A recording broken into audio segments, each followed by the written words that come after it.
안녕하십니까. 저는 나를 다시 일어서게 하는 글쓰기 힘 작가 어성호입니다. 오늘 여러분 뵙게 돼서 반갑습니다. 많은 분들이 지금 직장에 계시고 그래서 직장인들이라고 생각이 드는데 직장 내에서 여러분들이 글쓰기를 하실 겁니다. 근데 언뜻 생각하면 직장인 글쓰기 어떤 매칭이 있고 과연 그게 글쓰기와 어떤 연동이 될까 그런 생각이 드실 텐데요. 오늘 제가 여러분들과 함께 여러 시간 동안 직장인 글쓰기 거기에 초점을 맞춰서 얘기를 해보도록 하겠습니다. 저는 직장에서 20년 동안 종합상황실이라는 곳에서 경영이사까지 하고 일을 마쳤습니다. 마지막에 권고사직을 되면서 제가 오랫동안 꿈꿔왔던 글쓰기에 대해서 매진을 하고 그렇게 해서 한 권의 책으로 또 엮어낼 수 있었습니다. 그래서 많은 분들이 직장에 다니지만 글쓰기에 대한 중요성은 잘 모르실 겁니다. 언뜻 생각하면 직장인 글쓰기 나와 무슨 상관이 있을까 생각하지만 아닙니다. 여러분들은 매일매일 글을 쓰십니다. 언뜻 생각하시면 나는 글을 쓰지 않는데 아닙니다. 여러분들은 휴대폰을 갖고 계시고 SNS 그리고 회사에서 각종 보고서, 기한서 다 쓰십니다. 어느 것은 글이고 어느 것은 글이 아닌 그게 아닙니다. 전부 다 글쓰기에 해당됩니다.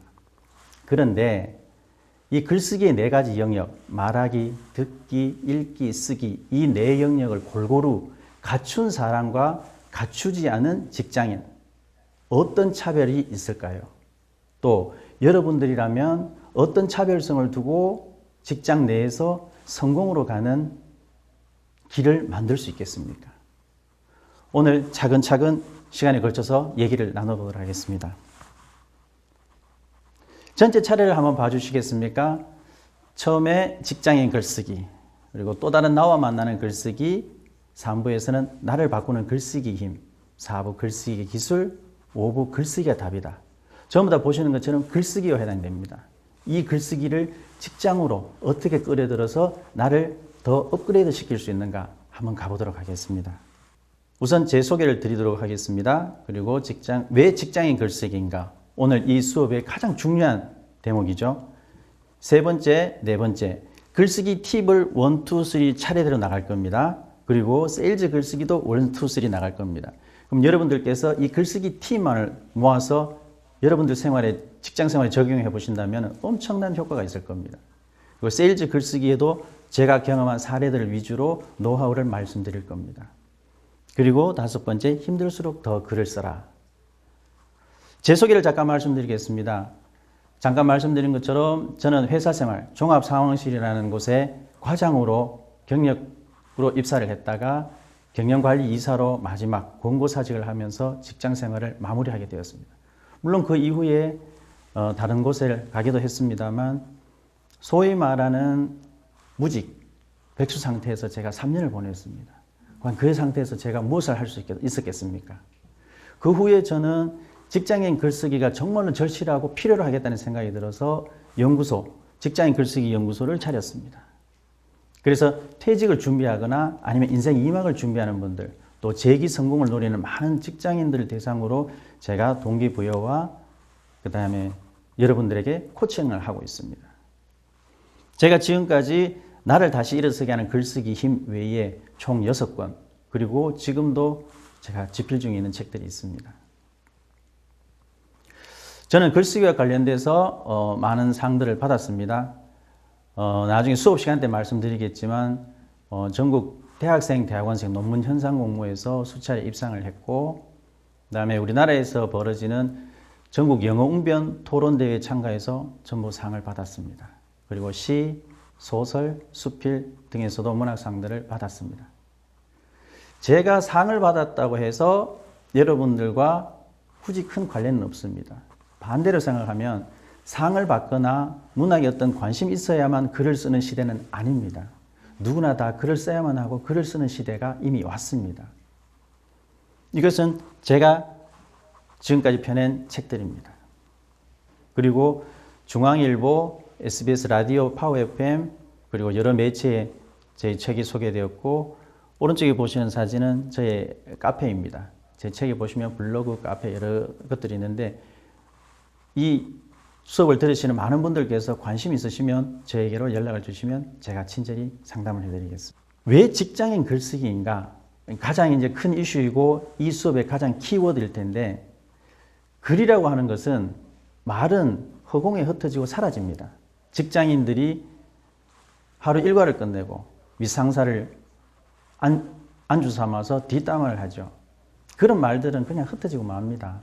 하지만 그 하나하나 좋았던 일, 안 좋았던 일, 슬펐던 일, 기뻤던 일들을 기록으로 남겨놓게 되면 그게 하나의 흔적으로 남게 됩니다. 책이라는 아니면 기록물의 형태로. 그리고 직장을 직업으로 바꾸는 일, 이것은 너무나 중요합니다. 여러분은 직장이 그저 나의 생계벌이 수단, 그 다음에 하루하루를 연명해 갈 수 있는 어떤 도구 정도로만 생각을 하시는데 아닙니다. 직장이라고 하는 것은 여러분들의 생계뿐만 아니라 나의 어떤 일터, 내가 거기에 더 재미를 더한다면 평생 직업으로 갈 수 있는 그 단초가 되는 것이 바로 직장이라는 터전입니다. 그래서 세 번째, 인생 2막을 준비합니다. 이제 인생 2모작, 인생 다모작이라는 말까지 나오는데 인생 2막, 20대, 30대를 거쳐 40대에 오게 되면 직장 생활에서 위기를 겪게 됩니다. 나는 아니야라고 하지만 어쩔 수 없는 불가피한 현실이 지금 우리에게 닥쳐오고 있습니다. 그 2막을 준비해야 될 전초 기지로서 글쓰기가 아주 중요한 역할을 할 수 있습니다. 네 번째, 일이라고 하는 것은 좋아하는 일을 하거나 지금 하는 일을 좋아하거나 둘 중에 하나여야 합니다. 지금 하는 일을 좋아하지 않으면서 나는 다른 일을 할 거야, 더 좋은 일을 할 거야, 그거는 조금 어불성설이라고 생각이 됩니다. 다섯 번째, 글이라고 하는 것은 다른 모든 사람들, 직장 동료들이 없다 하더라도 이 글쓰기, 글만은 나의 유일한 말벗이자 글벗이 될 수 있는 겁니다.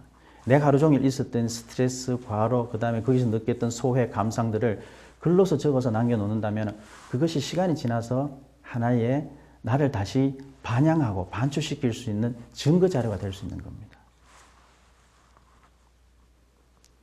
글쓰기 팁을 하나 드리겠습니다. 정보 모으기입니다. 주변에 관심 갖기. 우리가 회사에 있으면서 직장 생활을 하면서 내 주변에 있는 자료들에 대해서 그렇게 신경을 쓰지 않습니다. 무관심합니다. 하지만 그 자료들이 내게 아주 소중한 자료가 될 수 있습니다. 그래서 제일 첫 번째, 내 주변에 있는 자료부터 모으는 거, 컬렉팅을 하는 단계가 아주 중요합니다. 우연히 작업을 하다가 누군가 지나가면서 파워 케이블을 툭 쳐서 자료가 한번 날아가 본 그런 경험이 있으신가요?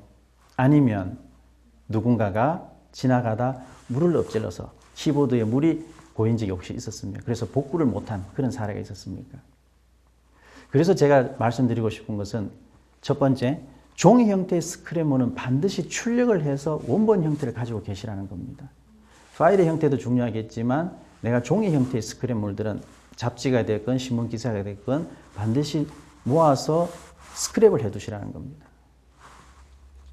두 번째, 우리 이제 인터넷을 하다 보니까 URL, 인터넷 주소가 나옵니다. 그냥 그 주소만 갈무리했다 나중에 봐야지. 안 됩니다. URL만 가지고 오지 말고 그 원문 텍스트도 같이 보관을 해 주셔야 됩니다. 왜냐하면 블로그라든가 SNS 글들이 언제 소멸될지 모릅니다. 그 사람의 계정이 삭제될 수도 있으니까요. 그래서 URL만 적지 말고 원문 텍스트를 같이 저장해 주시라는 것. 세 번째, 절대로 USB 형태의 메모리는 담지 마십시오. USB는 언제든지 날아갈 수 있습니다. 제가 주변에서 그렇게 해서 USB 자료에 담았다 날아간 사람들 많이 봤습니다. 그리고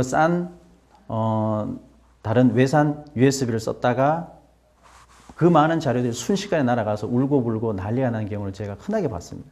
그래서 USB는 언제든지 날아갈 수 있다. 그럼에도 불구하고 쓰겠다 하면 쓰셔도 좋은데 쓰지 마시라는 것을 권유해 드리겠습니다. 네 번째, 백업. 이중 작업을 위해서, 안전을 위해서 항상 외장 하드디스크에 기록을 해 두십시오. 내 내장 하드인 컴퓨터에도 기록을 해두겠지만 중요한 자료는 반드시 2중, 3중 백업을 받아 놓으셔야 됩니다. 특히 내가 글쓰기를 하면서 자료를 따로 모아뒀다 하시게 되면 두말할 나위 없이 하드디스크에 담아두셔야 됩니다. 그리고 잠깐 급하게 아주 써야 될 때에는 컴퓨터는 가능한데 어디로 옮겨가야 된다 하게 되면 웹메일에서 내게 쓴 메일함, 여러분들 다 아실 겁니다. 내게 쓴 메일함에 남겨두면 어느 장소에 가서도 인터넷만 연결된다면 그걸 다운받을 수 있으니까 쓰시면 되겠습니다. 아니면 휴대폰에서도 메일을 볼 수 있으니까 가능하시겠죠. 세일즈 글쓰기입니다. 이걸 보시고 여러분들께서 저게 과연 뭐야? 뭐지? 여기에 나온 인물들은 지금 현재 자료가 없기 때문에 벌써 한 20년 전 전화번호이기 때문에 아무런 상관이 없습니다. 제가 첫 직장에서 첫 월급을 받았을 때 그 전에 다니던 직장보다 많은 월급을 받았습니다. 그래서 제가 이렇게 생각했습니다. 회사에서 나한테 이만큼 지원을 해준다면 나도 회사를 위해서 하겠다. 저는 처음에 해외 영업부터 시작했습니다. 해외 영업 사원들한테는 무기가 있어야 됩니다. 영업을 하겠다는 전략이 있지만 거기에 맞는 전술이 필요하거든요. 그래서 휴대폰을 최신형 휴대폰으로 바꾸고 PD라는 것을 요새는 쓰지 않습니다만 PD라는 것을 샀습니다. PDA에 제 회사 동료 직원부터 하나하나 입력을 하기 시작했습니다. 휴대폰 번호, 그 사람의 이메일 이런 것은 기본일 테고 결혼을 한 사람이면 그 와이프의 결혼 기념일, 생일, A가 태어나면 조카 생일. 우리 회사에서 그러지 않습니까? 누구 등남, 등녀 그러면서 시간까지 아주 친절하게 일러줍니다. 그러면은 저는 그것을 보시는 것처럼 고스란히 다 입력을 해놨습니다. 그리고 그 친구의 어른께서 아니면 집에 경조사가 있어서 무슨 일이 있었으면 찾아가서 그 간 날짜들을 처음 다 받아 적습니다. 우리 왜 여러분들 그러지 않습니까? 누구 청첩장이 오면 그냥 있다가 결혼식장에 갔다 오면 쓰레기통에 버리지 않습니까? 저는 그게 아주 저한테 중요한 정보입니다. 그걸 전부 다 청첩장을 이 PDA에 전부 다 입력을 다 해놨습니다. 20년 전에 있는 자료들이 지금도 고스란히 가지고 있습니다. 이게 뭐 대수일까라고 하지만 아닙니다. 여기에서 많은 일들이 벌어졌습니다. 어떤 나중에 결혼한 뒤에 어떤 재수씨들은 저에게 전락을 해서 오늘 신랑이 늦게 들어온다. 아니면 우리 와이프가 지금 산후 우울증에 걸려있다. 아니면 아이들이 제가 영어를 했으니까 우리 아이들이 영어에 관심이 있는데 좋은 교재가 없을까요? 이러면서 하나의 네트워크, 더 나아가서 커넥션이 만들어지게 됩니다. 사람 관계에 의해서 나에게 도움을 주는, 또 도움을 받는 그런 형태까지 발전하게 됩니다. 그러면 오늘 마지막 얘기로 왜 글을 써야 되는가? 제목처럼 힘들수록 더 글을 쓰라라고 제가 말씀드렸습니다. 여러분들에게 꿈이 있으신가요? 직장인들이 뭐 월급 받고 그게 다 하지 아닐걸요. 솔직하게 자기 자신한테 물어본다면 내가 여기에 있지만 나는 다른 더 꿈을 꾸고 있어. 다른 생활을 할 거야. 분명히 그게 있으실 겁니다. 그러면 제가 하나 여쭤보겠습니다. 왜 꿈이 있어야 할까요? 꿈이 없으면 안 될까? 살아가는데 지장이 있을까? 제가 말씀드리겠습니다. 꿈이 없어도 살아가는 데는 아무런 지장이 없습니다. 그냥 이대로 살아도 나는 아무런 지장이 없겠다, 별일 없겠다라고 생각하시면 그렇게 사셔도 상관없습니다. 하지만 저처럼 뼈를 묻고 살겠다라고 한 그 직장에서 공고사직이 딱 되고 나면은 희망이라는 것은 없어집니다. 여러분들에게 직장이 있고 희망이 있을 때 인생 2막을 준비하시라는 얘기가 제 킬포인트입니다. 왜 꿈꾸는 삶이어야 되는가? 그냥 이대로 살면 그냥 나입니다. 제대로 살면 진짜 나가 되는 겁니다. 내 안에 갇혀있는 진짜 모습, 내 안에 잠들어 있는 마술램프에 나오는 지니처럼 내 안에 잠들어 있는 거인을 일깨워야 됩니다. 심장이 뛰는 일, 그 심장이 뛰는 일을 발견하고 그 일을 쫓아갔을 때 진짜 내가 찾아지는 것입니다. 그러면 어떤 사람이라야 도전을 하느냐? 나라는 사람의 끝간데 어디까지 내 능력의 한계치가 나오는가? 그것을 한번 시험해보고자 하는 사람. 두 번째, 내 한 줄 글로 자신의 존재를 확인받고자 하는 사람. 세 번째, 당당한 내 인생 더 멋있게 살아가려고 하는 의욕과 의지, 열정이 있으신 분. 이런 사람이라면 분명하게 글을 쓰셔야 합니다. 그래서 과제를 드리겠습니다. 여러분 주변부터 직원 50명의 정보를 모아보십시오. 어떤 효과가 발생하는지 직접 경험해 보십시오. 감사합니다.